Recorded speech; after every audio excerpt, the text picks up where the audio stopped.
usually Manhattan is visible right up this path, and where I'm going to is where I go to hold up my power ring and recite the Green Lantern Oath and recharge my battery. And it's not going to be visible right now, but anyone following my Instagram or anything is sure to recognize this scene here. It's the framing of a lot of pictures. Another one of my favorite things is, they keep closing this areas of the park, but here is like, with all my thoughts lately about APIs and implementation details and details about hardware that always matter. I never get tired of seeing all the effort that's put into closing the park, and then these last places just never get closed off. It seems to be something of an impossibility to cut off such a appealing space once it's this far along, and even the fence doesn't want to contain it. This thing has at various times completely fallen down over the past weeks that I've been doing this walk, and this is really just to think out my day. These videos have been lacking, and part of it is because I'm in a phase of major transition, and these videos feel so committal when a lot of this stuff is just so talking out loud, working through problems that may have actually aspects to it that end up being proprietary in nature. I'm doing a lot of connecting to, SQL data sources and joining tables across diverse systems, which is exactly the kind of work that's awesome and in demand everywhere these days. The basis of what I'm starting to call a data master in the sense of a webmaster, which I think is a thing that's coming to evolve, because the degree of specialization that's needed for people like data scientists, well, the part that's really in demand that leads them to becoming more computer systems people, it is never-ending, constant. And so all those people who have the need to manipulate data, apply models, create massive amounts of persistence over time, need to talk always to the comp sci people, or at least the IT systems people, the DevOps people, to make any project, anything that they modeled out and did like a one-time Jupyter Notebook script running, to make part of a reliable 24/7 system. And without a whole DevOps team to support it, without having to have, Sparks and Hadoop and all these things, with a massive back-end web database stuff going on, to data warehouse so that you can have trending and all that kind of stuff, is a huge violation of what I call and think of as the 80-20 rule. By the way, that was Gotham City that we just passed there. I'm not sure if you noticed, but things like that is the Gotham news truck. And this is my subway entrance, one of the various ways I go up there in the morning. So, it's very heady walking past Gotham City to go to work in the morning. When I do go in, today is one of those days where I have to do inspired work, and that's why this video. I've done stuff like this from time to time in my life. At least 2 times really stand out, and possibly a third, especially considering this kind of work. And that is when I first started doing this kind of stuff at all, before even LAMP, an active server page. There was a technology called Microsoft IDC HTX, Internet Database Connector, and HTML template language, or whatever it was. And, you hit an IDC file with your SQL query, and it just looped through and formatted it into an HTX file. And it worked. Life was good. And I created a whole CRUD, create, record, update, delete, basic Ruby style framework. I would almost go so far as to call it a joyful framework. I don't know, 1996, 97, 98, somewhere in there. And thereabouts I switched over to VB Script, fixing everything that I had done wrong the first time, and creating these massive config files that required, you know, two-dimensional array after two-dimensional array to kind of coerce your application into what you wanted it to be.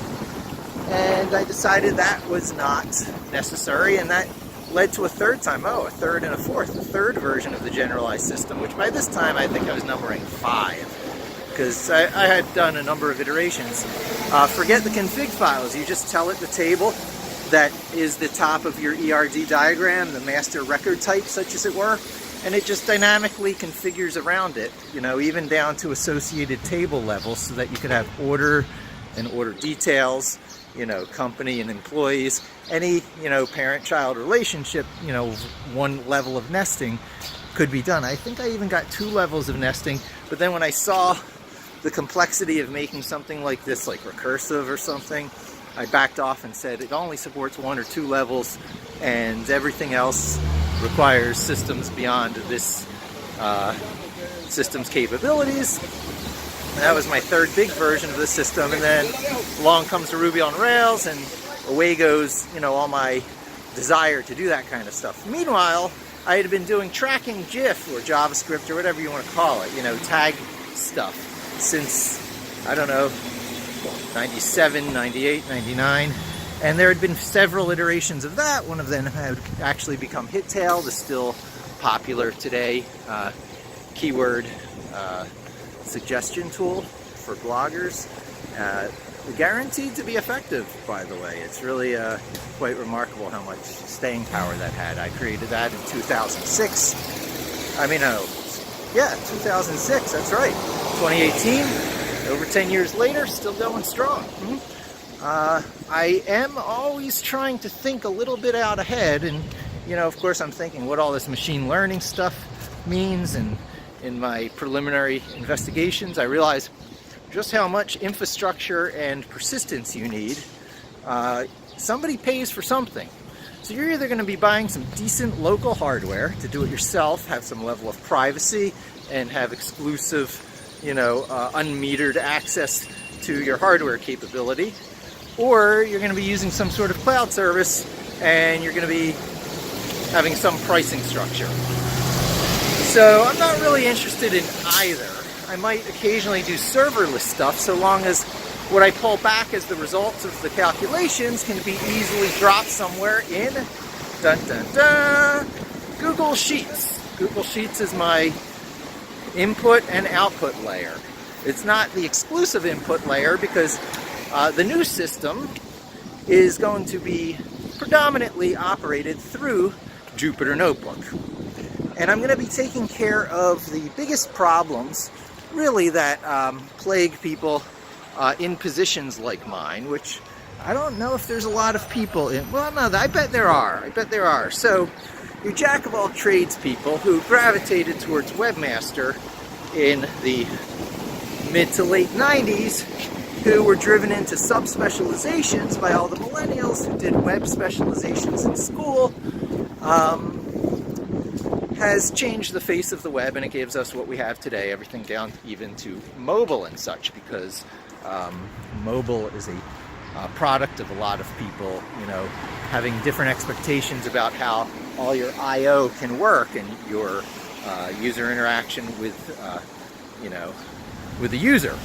And so changing expectations, all that old school stuff, it was just too much for one old style webmaster, unless you were doing really simple publishing, really simple blogging, whatever. And today we're in a similar position where instead of web, it's just data.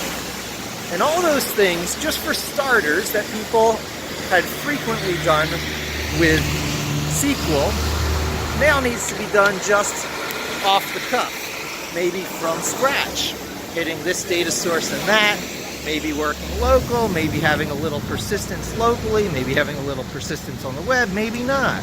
But certainly compiling results taking input from a user, putting output to a user. Lightweight output, as long as it lives in a spreadsheet, you can put it in Google Sheets. Now what this does is it shifts a lot of the responsibilities for time series type stuff that you would normally cache things locally for in a Tableau, into the query, so to the server side. So this limits the kinds of reports you can do on this, except I will always be providing ways to handle the edge cases. You can always use Amazon S3 or some sort of SQL that you want to connect to, and I'll generally bias it towards standard Python APIs, like using the pickle and shelf user interface, and allow that to be back-ended by different systems that do couple that to web services like S3, so that anything you're using the shelf for just magically has the scale and persistence of Amazon S3 data buckets. So I'm not going to rush that, because any project that does that has lots of extra technical liability to it. You can do such neat tricks as any API data call. You can store the entire request, including its headers, and the entire response, including its headers. So you can ask other questions later of the data you already pulled, which is nice, but it's, you know, and it could make all the difference. It could make all the difference, which is why edge cases must be supported. But only supported. Most of the time, you'll be sitting down and you'll be designing a Google Sheets based report. Oh, this is the diner I think I want to stop at, Jerry's Diner, and think through, put this in writing. I have a lot of little details in my mind, because on this, I don't know, I said I did 3 big versions. The 4th version was Tiger at a company called 360i, which did the tweet during the Super Bowl. You can still dunk in the dark for Oreo. I was through that whole interesting experience, which was a second, I guess, high point in my career, considering the first high point was Commodore, working at Commodore Computers. I also worked at a tiny public relations firm in New York City as my first job in New York, where I did Hittail, so you can count that as a second highlight. I had a Web 2.0 product that's still around. So on 360i Tiger, it was all API work, because I had to give up the tracking GIF stuff, because Search Ignite, Ignition 1, it was all already owned. All that tracking stuff was owned. So even though my stuff has been running nonstop since 2006, and I'm highly, been there, done that on this stuff, I totally walked away. I'll walk around the park, because I want to finish this thought. I totally walked away from the tracking GIF part of it, which was fine, because Google was taking away the keyword data not long after anyway. So all the SEOs like me around the world had to figure out what to do now, how to retool, if they were the types of SEOs like me who had a lot of stuff tooled around the never-ending flow of nearly working for you keyword data. See, if it's nearly working for you, you make a little tweak, you do something that was accidental, deliberate, and the next go around it's iteratively refined and improving, always directionally going opportunistically towards better results where there's traffic. Still working, might want to check out Hittail. But once Google shut off that flow of keywords via tracking GIFs, they gave it back through Webmaster Tools, later called Search Console.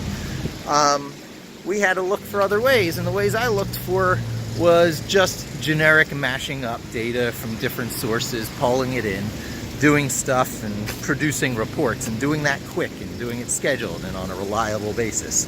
So at first it wasn't scheduled, it was just you click it and it pulled and correlated results directly into Google Sheets. And that was 2010, 2011 at 360i. With a product called 360i Tiger. You can still probably read the press release on it. But after that, I had done a number of iterations of what's called pipulate, and that's what I'm working on today. It's pipulate, whatever, and I just got it into PyPy. So whatever I've done with pipulate in the past, and it has been fully blown out Flask web application with animations and highly interactive UI that showed you stuff as it was happening in the background. It was really a lot of fun to do, and I did it while at Flying Point Digital. I guess you could call it a highlight of my career in terms of people. You know, everyone at Connors I've stayed in touch with over the years, and that was an amazing experience. But with my moving from agency to agency over the years in the New York, you know, agency world, which is exhausting and hierarchical and rigid, not me at all. One of the smaller ones I walked through before it was acquired by Women's Marketing was Flying Point Digital, where I met and I'm still in touch with some of the coolest people I ever met. One of the few SEOs in New York City who, given any opportunity to work with again, I will say yes. You know who you are, John. Anyway, yeah, as part of that deal, because I was getting back into agency world for the first time after going freelance for a little bit and realizing I hate freelance without secret weapons. All my secret weapons stopped working. I put all my time then into this pipulate thing. Knew I had to start drawing a paycheck again. Went back to work, continued the pipulate project in GitHub, combined it with Linux because I was going for operating system independence. It was a very important point to be able to work, to pull up your tool set anywhere, no matter what desktop operating system, Mac, Windows, Linux, it really doesn't matter. Boom, your SEO suite of products pulled up and running. So that was Linux plus pipulate. And then I became Jupyter Notebook and Anaconda aware and realized that the field of science solving their crisis of reproducibility, where fully 30% of all scientific research was non-reproducible, given even the same starting data sets and, you know, written down procedures that the original researchers went through, couldn't reproduce it. So Python stripping away all the nonsense of process automation and already having numerous, you know, of the components necessary for what scientists needed, not the least of which was NumPy, a numeric array, number crunching monster that exists in Python because it's optimized compiled C code that uses the C APIs in Python. Long story there, but Python was born C compatible. C was born with Unix. This Unix-C combination carried over to Linux and C and just kind of makes C into the granddaddy procedural language of the world, the lowest common denominator to everything, even though Algol came before it and was the granddaddy language in that category. C had displaced it in 1970 when Dennis Ritchie and Ken Thompson used it for Unix, carrying on the styles of virtual compilers that was established under BCPL. So C came after B, which came after BCPL, at least the story goes. Anyway, I'm doing all these divergences because Python is extremely flexible in how it plugs in with other things. So if you've got some complex process or API or interface or whatever, someone's going to come along and write a Python wrapper for it so that you can use the common, easy, Pythonic thinking process to interact with other people's tools.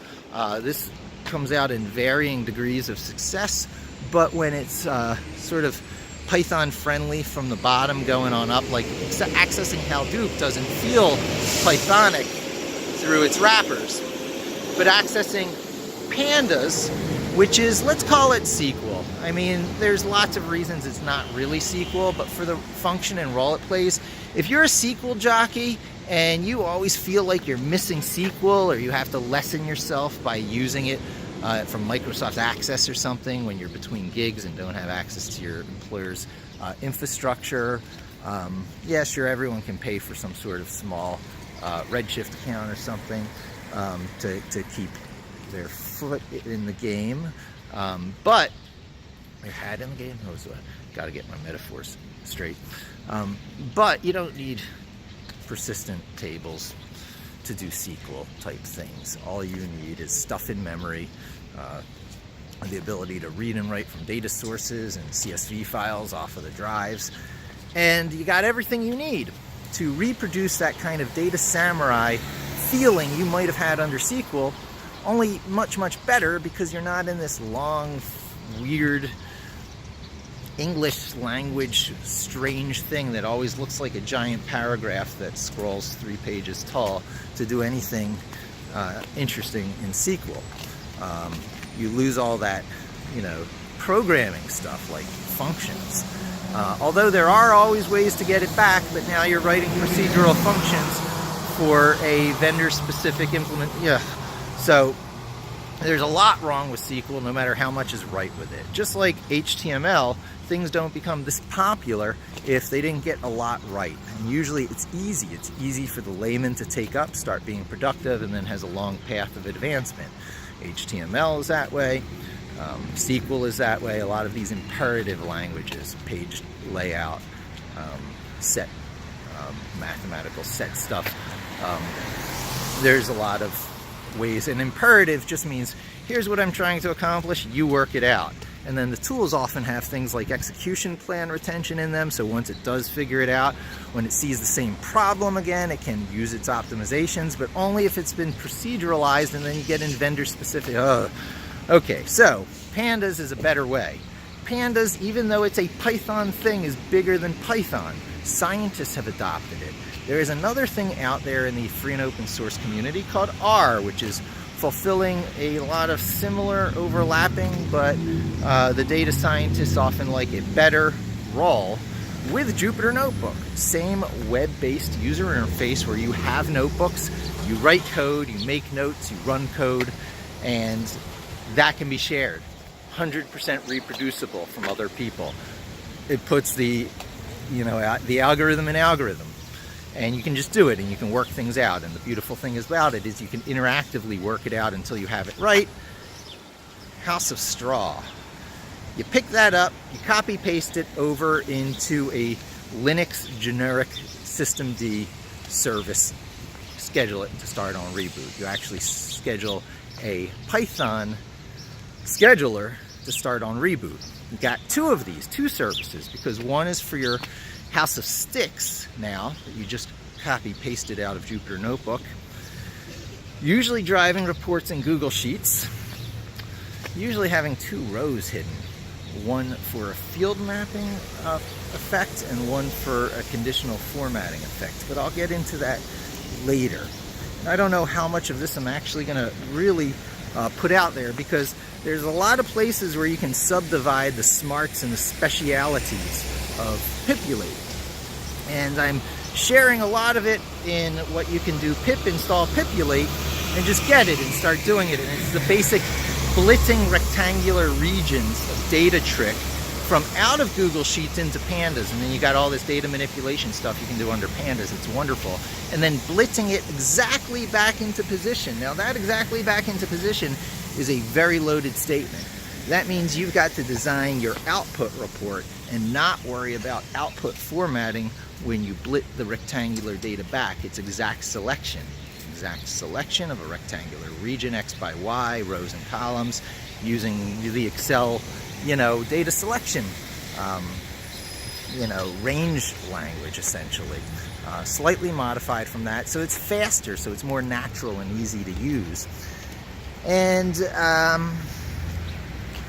then that report is back-ended with a heartbeat. And one of the first reports I'm going to do, probably today, but I don't want to distract myself too much, is the framework where all other reports get plugged into, because it's a heartbeat thing. And it's the Google Sheet you'll always be able to pull up and know that your system is running. 365 days in a year, 365 cells spread out across tabs or whatever. And, pretty much you've got a, solid, and Google's tools trying to help you, leaning into it, 24/7 monitoring system from a Google Sheet. So one of your Google Sheets, kind of like a master Google Sheet, will just be your heartbeat sheet. You can just go in, see your heartbeat, and go, oh, pipulate's still running. That server out there in the cloud, that EC2 instance running that systemd job service, still running. I can tell, you know, just go in on your phone and Google Docs. And yeah, so that's really exciting. That's going to be today. And then the first report that actually gets plugged into that system, so it's doing more than just a heartbeat. So, and for our purposes, for the stuff I'm going to share with the public, it's probably going to be just hitting some simple data source, recording something log file wise. Data source, log file, data source. It might even be a table that has one column. Stacking, because it's efficient. You get to get up to 100,000 cells in a Google sheet, in a Google spreadsheet.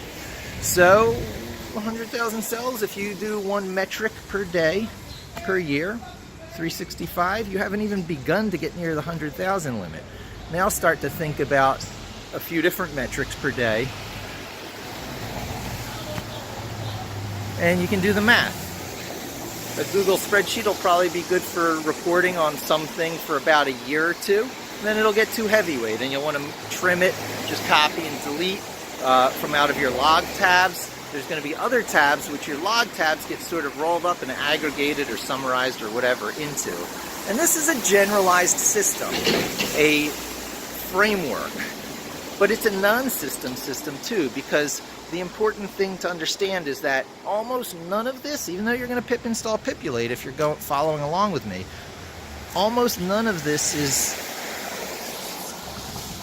more than 1,000 lines of custom code that makes pipulate. It's just a mapping layer. It's just a mapping layer to make gspread.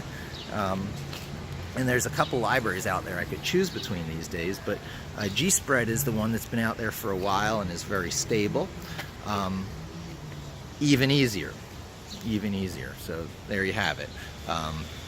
There's been a lot of work I've been kind of not being able to dig into because of these old legacy issues where, you know, the images that Tom and Jerry cartoon where Tom is running around catching all the plates falling off of the mantle. And Jerry is instigating things, making the plates fall faster. And Tom does the best he can to keep the plates from falling, and you're between a rock and a hard place. If you drop those plates, you're bozo. If you can't do the mouse catching that you're there for, you're a bozo. So today, I am going to try and make my shirt true. Daddy, you are as smart as Iron Man, as strong as Thor, as fast as the Flash, as brave as Batman. You are my favorite superhero. So that was Addie's Father's Day gift to me last year upon my request, I must admit. Thanks, Addie. It's going to make a great ending to a video. This over here might end up being Addie's invention shop. Who knows?